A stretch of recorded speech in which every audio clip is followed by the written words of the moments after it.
Alors nous sommes Daf Aïn Gimel de Nedarim, Aïn Gimel pour le mercredi 20 Menahem Av. Nous sommes arrivés à la troisième ligne. Ba'i Rami Barhama. Rami Barhama il pose une question. Est-ce que quelqu'un qui est sourd mais qui parle, est-ce qu'il peut annuler le vœu de sa femme? On avait posé la question précédemment, est-ce qu'il y a obligation de Shmira ou pas? Comme le passage qu'il a dit Shama Isha. C'est pour ça que maintenant on pose la question, le fait qu'il puisse parler même s'il n'entend pas, est-ce qu'il peut lui annuler son vœu? Elle explique les deux hypothèses. Mishum deval mishmahu aval heres de la bal mishmahu haynu de rabizira. Est-ce qu'on va dire que celui qui, donc le mari qui veut annuler le vœu de sa femme, il doit entendre, ou même il doit être bal mishmahu, c'est-à-dire il doit être apte à entendre même s'il n'a pas entendu. Or, le sourd, la bal mishmahu, il n'est pas apte à entendre. Donc, dans ces cas-là, ça ne marche pas. Et la Gemara dit, Haynu de Rabbi Zira. C'est ce qu'il a dit, Rabbi Zira. Dans le cas, la Gemara ramène ici d'Amar Rabbi Zira, justement, Kol haraou ila bila en bila me'akevet bo, bechol she'en raou ila bila bila me'akevet bo. Hachamim disent là-bas dans Masechet Menachot, si un homme, il veut offrir 61 Aïsaron, il fait un neder de fait d'amener Sheshiv ve'had Aïsaron solet en tant que minha. Or, nous savons que c'est marqué minha bilula. Quand on apporte la semoule, il faut la mélanger avec de l'huile et de l'eau. Et la Gemara dit là-bas, si un homme il fait un vœu d'apporter, d'abord de façon générale, lorsqu'un homme il fait un vœu d'apporter une minha, il faut donc la mélanger. La Gemara dit là-bas que si de façon involontaire on n'a pas pu mélanger, on n'a pas mélangé, alors on dit c'est pas grave. Alors la Gemara dit là-bas, ici quelqu'un maintenant, il fait un éder d'amener 61 Issaron. Parce que le keli, le maximum, il contient 60 Issaron. Alors on dit, s'il met dans ce keli, dans cet ustensile, il met 61 Issaron. Alors la Gemara dit, c'est pas bon. Pourquoi? Parce qu'on ne peut pas mélanger, on n'arrivera pas à mélanger, c'est trop plein. Alors on dit, mais pourtant, on vient de dire maintenant que même si on ne mélange pas, c'est pas grave. Alors c'est là où Rabbi Zira dit, Kol haraou ila bila en bila me'akevet bo. C'est-à-dire, quand on a un volume qu'on pourrait en théorie mélanger, là, si on ne mélange pas, alors ce serait valable. Donc c'est pour ça que s'il amène 3 ou 4 ou 20 Issaron et il les met dans le récipient, puisque c'est faisable, c'est possible de les malaxer ensemble, de les mélanger, alors même si on ne les mélange pas, c'est valable. Par contre, mais si tu mets 61 volumes de Issaron et que là, en théorie, on ne peut pas les mélanger parce que c'est trop plein, alors bila me'akevet bo. Dans ces cas-là, ça empêche, et c'est pour ça que c'est pas valable donc d'amener 61 Issaron dans un kelihad. Sur ce même principe de Rabbi Zira, on dit, est-ce que c'est la même chose? Le sourd, est-ce que le fait qu'il n'entend pas, il n'a pas droit, il ne peut pas annuler le vœu de sa femme, alors que nous-mêmes on a dit que peut-être c'est pas obligé que l'homme entende. Alors on va dire la même chose. Celui qui a la faculté d'entendre, même s'il n'a pas entendu, il pourrait annuler. Mais le sourd, comme il n'a pas la possibilité d'entendre, il ne pourrait pas annuler. C'est la première hypothèse. Odilma, Beshama Isha, lo me'akev. Ou bien on va dire non. La Torah qui a dit Beshama Isha, c'est pas une obligation, c'est pas une restriction, et que même s'il n'entend pas, le fait qu'il est annulé, c'est valable, et on va dire donc que le sourd aussi, il pourrait annuler le feu de sa femme. Donc, question de Rami Barhama. Amar Rava, il vient Rava, il donne la réponse, Ta'ashema, Beshama Isha, Prat le Eshet Heresh, Shma Mina. Rava, il nous amène ici un enseignement qui dit, puisque dans notre Torah c'est marqué Veshama Isha, que son mari il entend, alors les Hachamim ont dit, ça exclut Eshet Heresh, la femme d'un sourd, comme il n'entend pas, et donc le mari qui est sourd, qui n'entend pas le vœu de sa femme, il ne pourrait pas lui annuler son vœu. Shema Mina, et c'est la réponse de la Gemara. Et Bayalehu, vient la Gemara poser une autre question. Hachamim se sont posé la question, Baal Mahu Shiafed Lishte Nashar Bevat Ahad. Est-ce qu'un mari, il pourrait annuler les vœux des deux femmes à la fois? Imaginons, il avait deux femmes. Chacune, elle a fait un vœu. Il entend en même temps. Et il annule tous les deux Mofarim Lachim en même temps. Est-ce que c'est faisable? Oui ou non? Les deux hypothèses de la Gemara, c'est est-ce que Otah Davra ou Lav Davra? Quand la Torah a dit Yani Otah, il va lui annuler son vœu.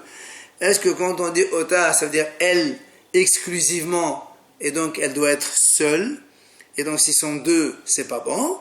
Ou Lav Davra? Tu vas dire comme ça, la Torah s'est exprimée, mais tu peux faire annuler les deux à la fois. C'est donc la question de la Gemara. Amar Ravina, il vient Ravina, il répond, Tashema vient apprendre, En mashkin shete sotot ke'ahat, mepene shel bagas bahaverta. Il dit, quand il y a un problème d'une femme sota, c'est une femme dont le mari avait averti de ne pas s'isoler avec un monsieur, et après il savait qu'elle s'est quand même isolée avec lui, le temps d'une relation. Alors le mari va amener cette femme-là au Beth Amikdash, que le Kohen va lui faire boire donc les eaux de la sota, et si elle a fauté, elle va donc donc elle va exploser, elle va mourir, sinon elle sortira indemne, c'est donc la sota. Là-bas on dit, on ne peut pas faire boire deux sotot en même temps. Pourquoi? Parce que parce que quand une femme elle voit qu'il y en a une autre qui va boire, elle se dit, allez, moi aussi je vais boire, c'est pas grave, ça me fait pas peur. Quand on est deux dans le malheur, on a moins de problèmes. Alors, donc c'est pour ça on ne fait pas boire toutes les deux. C'est ce que disait Hachamim. Rabbi Yehuda Omer, Lo min Hashem huze. Rabbi Yehuda il dit, non, c'est pas pour cette raison qu'on ne fait pas boire deux sotot. Ella mishum sheneemar vehishka otah levada. Puisque la Torah l'a dit, vehishka et haisha, ou bien vehishka, il fera boire elle. Selon Rabbi Yehuda, c'est exclusif, c'est que elle seulement et pas une deuxième. Donc, là aussi c'est pareil. Selon Rabbi Yehuda, comme la Torah l'a dit, Ani Otah, ça veut dire que le mari ne pourrait annuler que elle seule seulement, alors que les Hachamim, eux, ils disent que le Otah, c'est pas Davka, puisqu'ils ont fait la dracha d'une autre façon. On passe à la nouvelle Mishnah. Matnitin, Bogeret Shehata Yav Chodesh Ve'almana Shushim Yom. Alors nous savons qu'on a vu ça dans Ktubot. Lorsqu'une jeune fille, elle se fiance, à l'époque c'était des hérosines, ils lui faisaient les Adme Kodesh, et c'était vraies fiançailles. Elle restait, on lui donnait Yav Chodesh 12 mois pour se préparer, et au-delà de cette date, si le mari ne peut toujours pas faire le mariage, c'est à lui d'assumer ses mésonotes. Ça c'est pour une jeune fille qui n'a jamais été mariée. Par contre, pour une almana, une veuve qui a été demandée au mariage, là aussi on lui donne 30 jours, au-delà, le mari doit la marier, sinon, c'est lui qui va donc supporter ses mésonotes. La Mishnah nous dit comme ça, Bogeret Shehata Yav Chodesh. Voilà une jeune fille qui a donc attendu 12 mois. Et, ou bien, Almana Shushim Yom. C'est-à-dire, le délai que le mari devait les marier, il est arrivé, mais il ne te fait toujours pas. Donc, il est Hayab Mezonotea. Ce que dit Rabbi Eliezer dans notre Mishnah, Rabbi Eliezer Omer, Hu'il uvala hayab bimzonoteha yafer. Puisque le mari maintenant, il est obligé de subvenir à ses besoins donc alimentaires, à ses mésonotes, à sa parnassa, alors il est considéré comme son mari à part entière, et du coup, il peut lui annuler son vœu. Ça c'est l'avis de Rabbi Eliezer. Hachamim omrim, en haba mefer ad shetekanes lechshuto. Bien les Hachamim ils disent non, un mari ne pourrait annuler le vœu de sa femme que lorsqu'elle est déjà dans son domaine, c'est-à-dire dans sa maison. Ça c'est la Mishnah. Gemara Amar Rabba, il dit Rabba, Rabbi Eliezer ou Mishnah Rishona Amru Davar Ehad. Bien Rabba nous enseigne, il fait un comparatif, Il dit que Rabbi Eliezer de notre Mishnah et la Mishnah Rishona qui est marquée dans Ktubot là-bas, eh bien, ils ont le même avis. Pourquoi? Il nous amène cette Mishnah de Ktubot. Dites-nous, Notnin la betula yavhod de Stefanes Atzma. Comme on a dit, on donne à une jeune fille qui a été demandée au mariage et qui a été fiancée 12 mois pour se préparer. Higia yavhodesh, si maintenant le délai de 12 mois est arrivé et le mari ne peut toujours pas se marier, alors ochelet mishelo. Donc cette fille-là, elle est considérée comme sa femme et donc il doit subvenir à ses besoins, il doit la nourrir. Et si le fiancé c'était un Kohen, ve'ochelet betrouma. Et elle mange même la trouma, il peut lui amener de la trouma. Aval, mais hayavam eno ma'achel betrouma. Mais quelqu'un qui est yavam, par exemple, c'est deux Kohanim, deux frères Kohen. Un frère, il était fiancé avec une fille. Et puis après donc, quelques mois de fiançailles, le frère il est mort. Eh bien, le deuxième frère qui est là, qui doit faire hiboum, celui-là, il ne peut pas lui faire manger la trouma. Ce qu'on appelle shomer et yabam, elle ne mange pas la trouma. Ce que dit la Mishnah là-bas,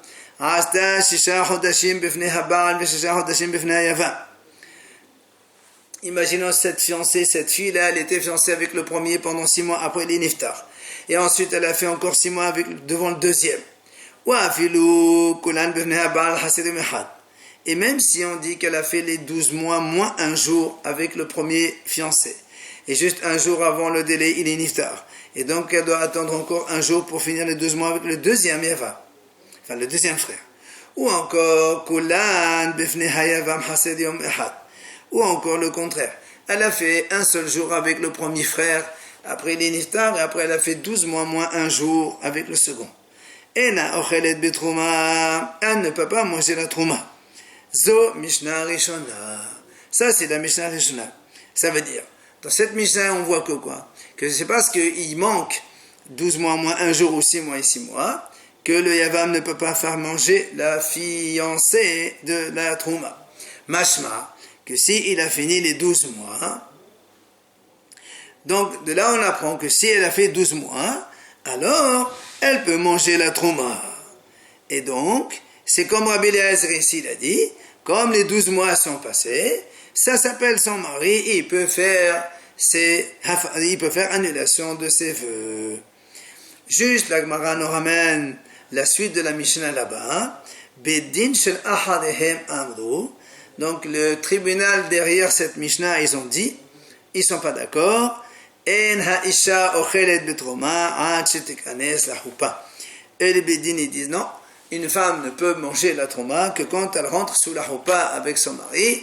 Après, elle peut manger la trouma. Les raisons qu'on avait évoquées avant là-bas, Rachid le ramène, de peur que son khatan, son fiancé, lui amène un verre de vin qui est de trouma, et elle risque de le donner à ses sœurs.